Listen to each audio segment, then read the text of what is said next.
If you've ever read the story of King Saul, maybe you've stumbled over this strange phrase, an evil spirit from the Lord came upon him. That's from 1 Samuel chapter 16, verse 14.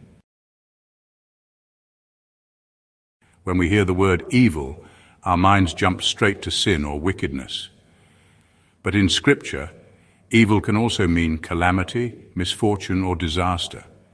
For example, when God told Israel he would bring evil upon them, he wasn't saying he was going to sin against them. He was saying he would allow judgment, hardship, or calamity to fall. That's in Exodus chapter 32, verse 14, and Jeremiah chapter 11, verse 11. Think of it like this. If a teacher withdraws help from a stubborn student who refuses to learn, the student may fail the test. The teacher didn't cause the failure, but by stepping back, he allowed the natural consequences of disobedience to take hold. That's what happened to Saul. He had disobeyed God over and over, so eventually God withdrew his spirit and allowed another spirit, an evil spirit, to trouble him. Scholars have wrestled with this question for centuries. Some say it was a kind of depression, paranoia, or even insanity. Others believe it was a literal demonic spirit afflicting Saul. The Bible's language suggests more than just a bad mood. Saul's fits of rage, his paranoia toward David, and his violent outbursts sound less like ordinary sadness and more like a spiritual torment. As one commentator put it, Saul became a prey to a malign spirit of jealousy and despair, driven into irrational paranoia. Imagine watching a king who once stood tall among his people, now pacing his chamber, eyes dark, throwing spears at the very man who soothed him with music. This wasn't just stress.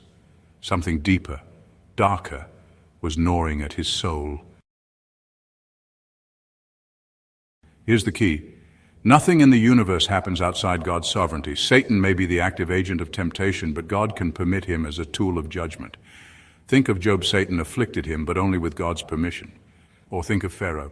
God allowed his heart to harden, not by forcing evil into him, but by letting his pride run its natural course, as it says in Exodus chapter 10, verse 1.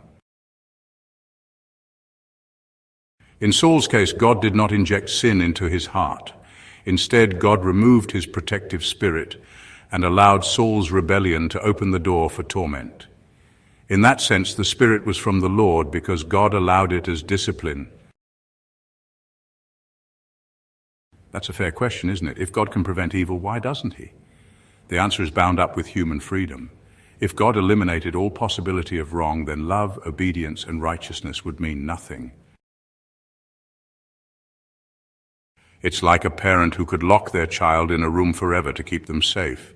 The child would never be hurt, but they'd also never learn to walk, explore, or grow. True growth requires risk, and true love requires choice. So God allows evil and even painful consequences so that we might learn the value of obedience and the strength that comes from resisting temptation. You know, like it says in James chapter 1, verses 2 to 4, and Romans chapter 5, verses 3 to 5.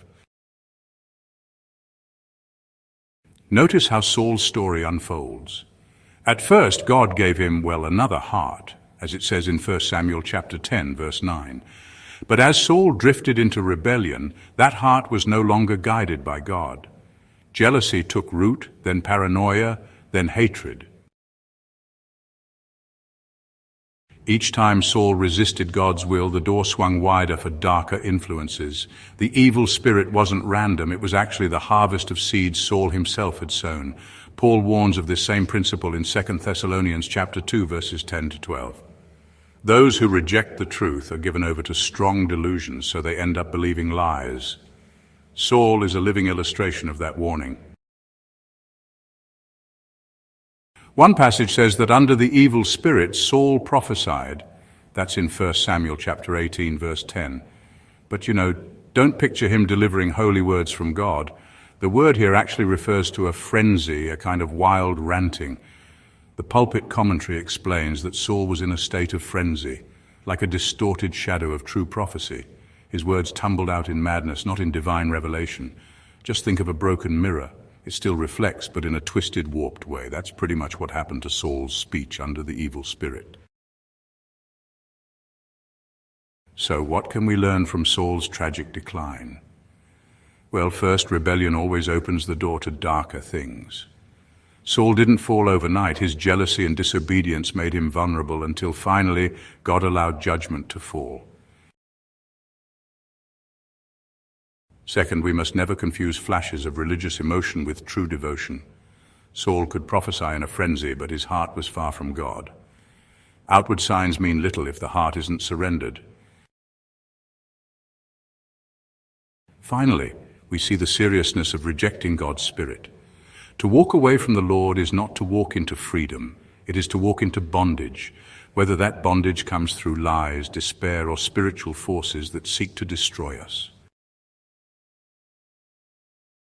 When Scripture says an evil spirit from the Lord came upon Saul, it isn't accusing God of sin. It's showing us what happens when a man refuses God's Spirit.